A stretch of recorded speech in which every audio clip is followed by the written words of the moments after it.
So this is a review for Ready, Set, Zoom, and with me today to have a bit of a race is my good friend Matt Hunter. Say hi.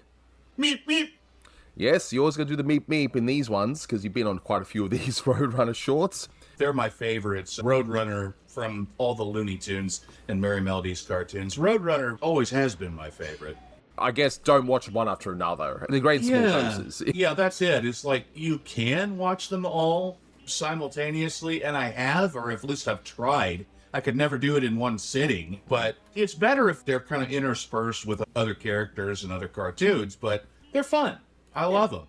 Yeah, exactly. But a few bits of info to get underway. So as mentioned, this is a review for Ready, Set, Zoom, released on the 30th of April 1955. It's the 738th in the series, and it's directed by, who else? Chuck Jones. You can find this on the Looney Tunes Golden Collection Volume 2 DVD set, and as you guys say, HD version is out there, and hopefully that'll find its way on disc at some point. It won't be on YouTube though. It is under copyright, unless Warner Brothers themselves choose to upload it on their own channel. Maybe they will. Who knows? It seems to be a random thing that they do over on their channel. But in case you haven't seen this one, what else is there to say by way of synopsis? Coyote's hungry. Roadrunner's there. He tries to catch him. That's it. I mean, what else can I say, right? Well, that's the premise to every Roadrunner cartoon. But this one in particular, it's one of those where it just has a couple of really outstanding gags.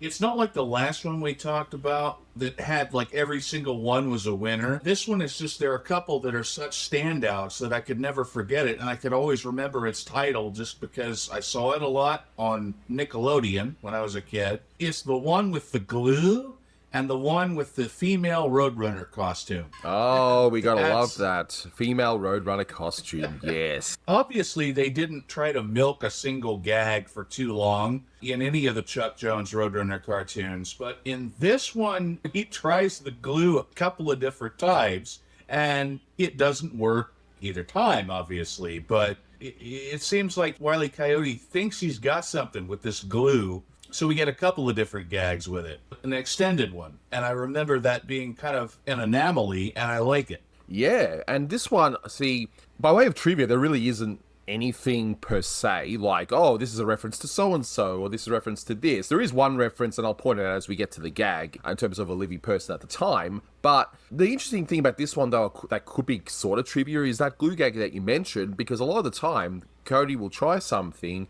it'll fail, and that's it. You won't try it again, even if it's a legitimately good idea. That was just bad luck, right? Something else unfortunate happened that would have worked under any other circumstance. And so he tries the glue again, which I thought was interesting. So you don't see that too often. Yeah, it definitely stood out to me. And I don't think it's really the best Roadrunner cartoon, but it is memorable for that gag and for the ending as well with the female Roadrunner costume. When we start off with this short, we hear what seems to be now their theme music, the Dance of the Comedians. So if you hear that music in the beginning, that's what it is. And, you know, what a perfect theme song. It really is perfect for this particular series. And, yeah, Chuck will just end up using it, not all the time, but often enough that it's pretty much their de facto theme.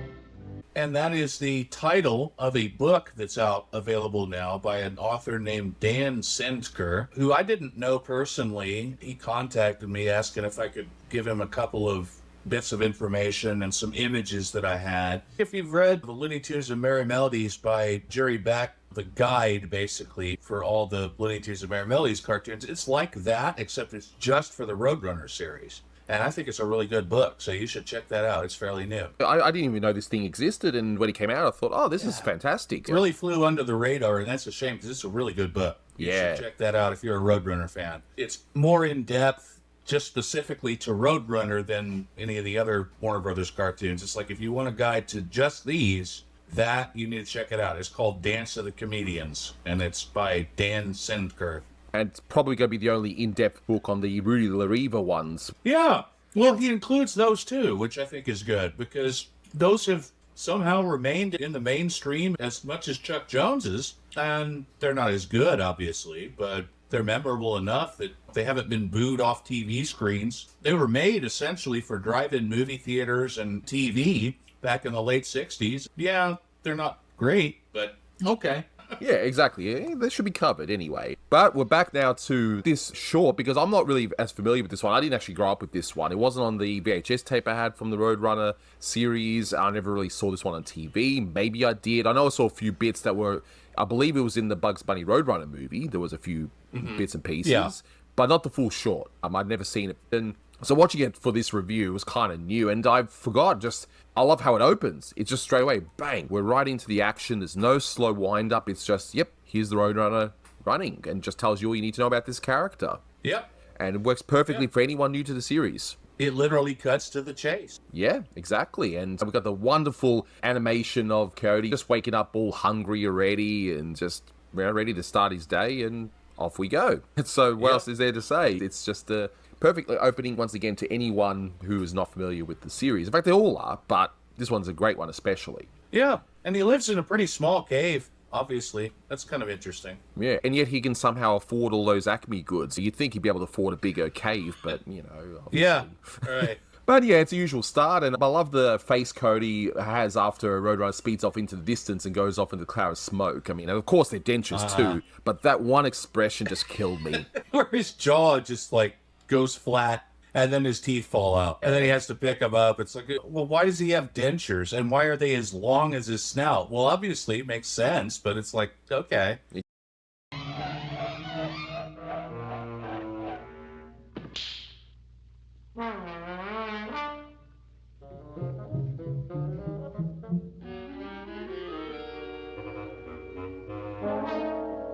Exactly.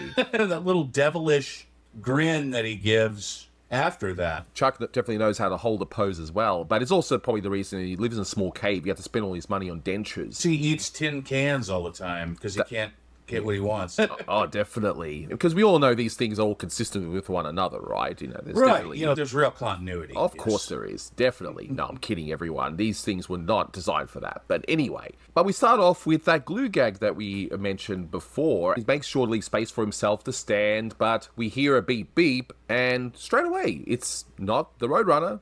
It's a truck. Yeah. Beep beep.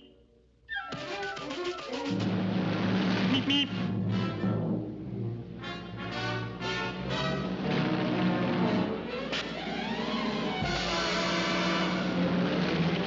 Beep beep. So even those not familiar with the series would have gotten a kick out of that. But for those of us in the know, we're like, okay, is it the Roadrunner or is it a truck? It's going to be one or the other, but it's still pretty good. Yeah. And another cartoon, it's a truck, but instead of glue, he's using axle grease. And it's the same idea. He thinks it's the Roadrunner, but it's the truck, and it screws everything up. But yeah, he tries to escape, but he gets stuck, and here he can only watch as he gets flattened. Here, in an unusual instance of him trying the same idea again, except with minor changes. This time, he's like, okay, I'll paint the glue on the road, and then I'll throw a stick of dynamite at it. But the Roadrunner flies through it so quickly that it splashes on the coyote, and the coyote gets the stick of dynamite stuck to him. Beep beep. Beep beep. Beep beep. Beep beep.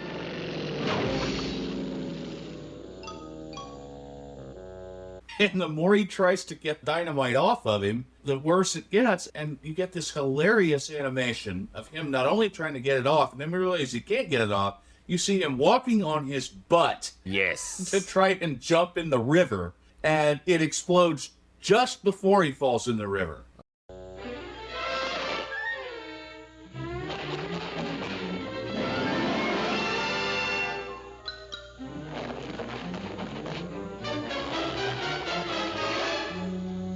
Not like before he can jump off the edge into the river, not midair, but right before he hits the river. It's like if he had hit the river, he would have doused the dynamite. But it's just that instant before, and that is brilliant timing. Oh, definitely. So we get the topper and then another topper and then the unexpected topper of him trying to put out this dynamite, and he just misses out. It's fantastic. And yes, the animation of him walking on his butt, Beautiful. I wonder if the person animating that who got the assignment's like, really? You want me to draw him animating on his butt? I don't know, but that's funny. And the expression he has with the gritted teeth while he's doing it is just, oh my goodness, that is fantastic.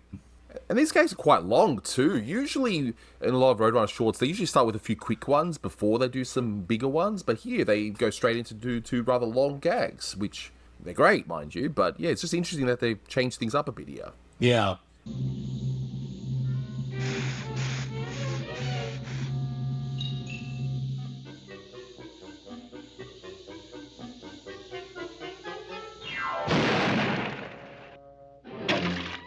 And then you follow the glue gag with the detour through the log, which we've seen before, again, but this is a little different. It's the Roadrunner goes all the way out to the end of it. Coyote goes all the way out to the end of it. And it's, again, cartoon logic with gravity here. I guess the Roadrunner's not heavy enough to send the log going off the cliff, but the coyote is, and that's pretty much the gag. That's a pretty quick one. I was wondering, hang on, I thought Roadrunners can't read, but apparently he can read a detour sign, so there is that, I guess, because we all know there's continuity, right? Right. Yeah. Consistency. Exactly. Meep, meep.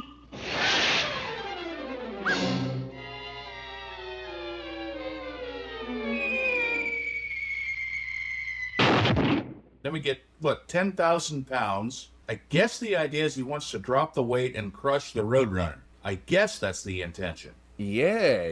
But it doesn't work. No. Meep, meep. Meep, meep.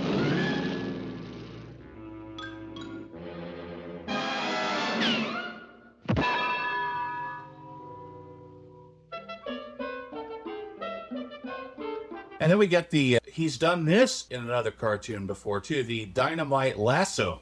We try to do the cowboy lariat lasso deal, and then he forgets to actually throw it. You see his face kind of change, and he's like, wait a minute, what's wrong here? What's going on? Oh, I forgot to do the thing. And then it blows up. Yeah. The timing of that, it just takes such a long time before he realizes, what am I doing? It's almost a callback to the early Chuck Jones cartoons of like 1940 to 42, where there's a lot of slow burn. The one I can think of off the top of my head is Goodnight Elmer, where it's Elmer Fudd trying to go to sleep and he's trying to put out his candle. It's kind of like that. It's that slow burn kind of humor, but this one, it's quickly paced enough that it reads better. Chuck Jones definitely improved a lot since Goodnight Elmer. The short that everyone loves, of course. It's the top tier of Chuck Jones. Love that one. That's just an example of that type of humor that I can think of. But he's obviously taken what he learned from that and done that here to greater effect. Yeah. Ah, for sure.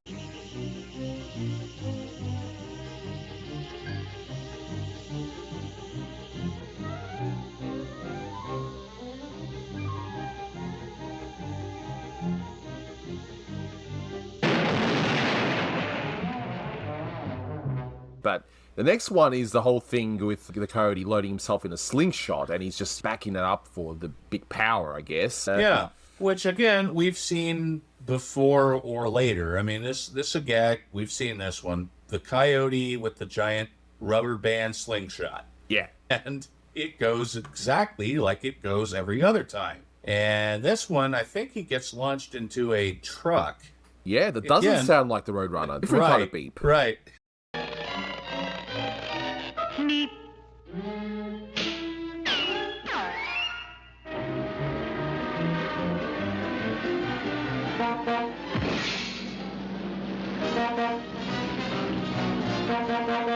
And then we get this is cartoon logic in a nutshell. It should work. Now, would it work in real life? Probably not. But you get the wagon, like a little Jim red Dandy wagon, yeah. Outboard motor, wash tub, water, of course. Yeah, and roller skates, right. So this would not work in real life, but it works in cartoon life. And that's what's great about it. Unfortunately, the bridge happens to be out, and he doesn't think about, well, what do I do for brakes?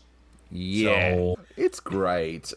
I do wonder though, because the water is in a bottle that's just is H2O. I wonder if Acme charges more because it thinks people are suckers thinking they're buying a chemical instead of water, you know. It's bottled water, right? It's just big H2O on it. And, you know, I've always loved these gags in the Roadrunner Coyote shorts where he makes this ridiculous contraption. He gets everything from Acme, but it's not just a one-stop kit. Like, he has to pick these different ingredients to make it all come together. He is, of course, Wile E. Coyote. Super genius. Exactly. And the Jim Dandy wagon, I mean, of all the wagons, I actually looked this up. Apparently, a Jim Dandy wagon is a wagon that was used to connect to railways to transport horses back in the day, and this is, of course, a toy version. That's what I saw. Yeah, I'm happy to be corrected on that, but that's what I was looking into. What on earth is a Jim Dandy? Because that's not a term we have here in Australia. So if anyone knows more about that, definitely let me know in the comments. Jim Dandy, I think, was kind of like a 20s and 30s kind of expression. It's like, well, that's a Jim Dandy. It's really handy. It meant it was handy or useful, you know. That's a Jim Dandy right there. So maybe it's just repurposed from a different meaning, who knows. But if anyone knows more about it, yep, definitely let me know in the comments. I'd love to know.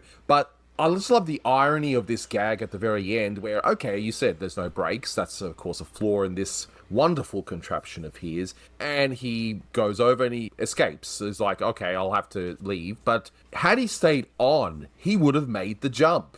Right. I love that. He would have actually succeeded. Maybe not in catching the Roadrunner, but he could have made an awesome jump, right? As opposed to Homer Simpson, you know, trying to go over the gorge. There's my Simpsons reference right there, you know. That goes well, yeah.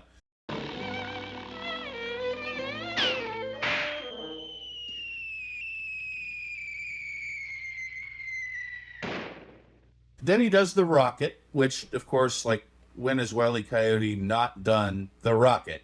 Like, he's got to do that. And I love the way that not only Jones animates him stretching his entire body out, like his limbs turn rubber hose for like 5 seconds when that rocket launches, and then he finally regains his composure and he's going right at the Roadrunner. Meep, meep.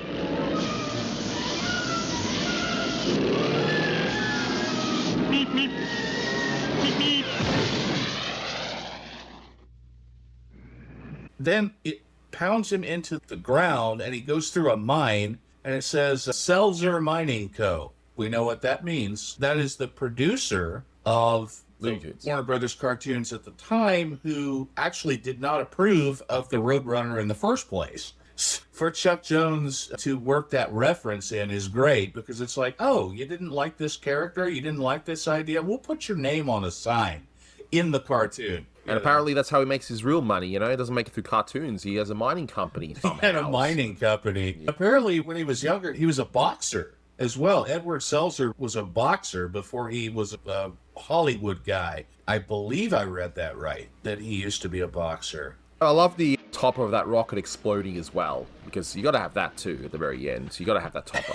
Not only does it wilt and run out of gas, but then it explodes. And then you turn to the most, probably besides the glue, the most memorable gag is the ending of this cartoon. Yep, the female Roadrunner costume. Funny. And more importantly, it sounds like they actually used real coyote sounds. Like they got a recording of coyotes, because I've heard coyotes in a pack making noise, and they sound like that. Meep, meep.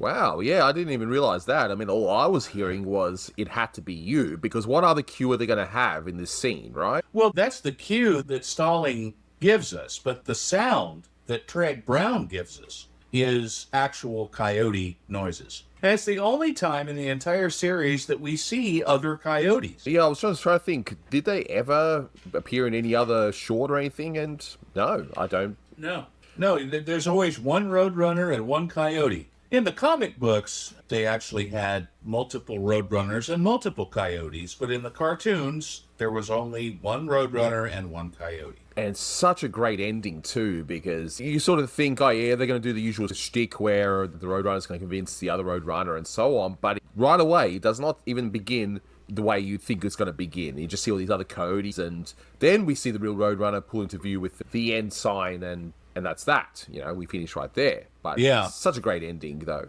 Such a great ending. Great. Hilarious. And of course you got the little bitty coyote that brings up the rear. Yep, you gotta have that. And it's just the little one just running along because, hey, he's hungry too. You know, you gotta be fair. Yep. You know, he needs to grow up to be a big boy. So there's Yep. that. So this one, yeah, that's the thing with these Roadrunners. When it comes to discussing them, there's sometimes not really too much to discuss. It's just a basic gag cartoon and that's it, and there's nothing wrong with that.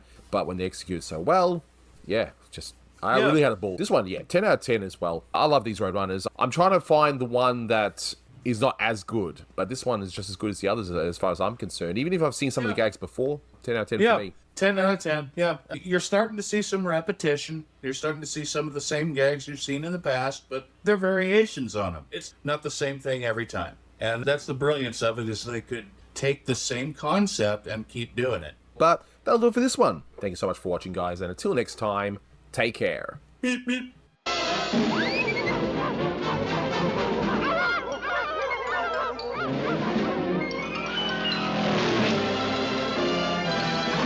Meep, meep.